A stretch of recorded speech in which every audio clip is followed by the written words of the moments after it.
নমস্কাৰ বন্ধু বান্ধৱীসকল, আশা কৰোঁ আপোনালোকে ভালেই আছে। ময়ো বৰ্তমান আপোনালোকৰ আশীৰ্বাদত ভালেই আছোঁ।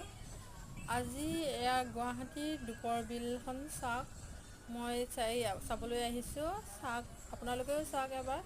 এইখন হৈছে দীপৰ বিল, গুৱাহাটীৰ বিখ্যাত বিল আৰু দেই। এইখন ইমান ডাঙৰ, আৰু এইটো এটা শিৱ মন্দিৰ এটা আছে কাষতে। আৰু শিৱ মন্দিৰত যিহেতু বলেবম হৈ আছে, বলেবমৰ ল'ৰা ছোৱালী আছে তাত। আৰু এইপিনে জানুৱাৰী মাহতে ইয়াতে এনেকুৱা পিকনিক হয়, মানে এইখিনি হেৰি জেগা, মানে বৰ পপুলাৰ জেগা দীপৰ বিল।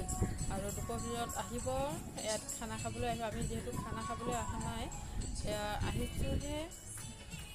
আপোনালোকে চাওক, ইমান ধুনীয়া পৰিৱেশ হৈছে। পৰিৱেশ মানে বহুত মানুহ আহিছে ইয়াত চাবলৈ, যে দীপৰ বিল হয়। আহিব আপোনালোকৰ বন্ধু বান্ধৱীসকল, বহুত ভাল হয় জেগাবোৰ, চাব লাগে যিহেতু।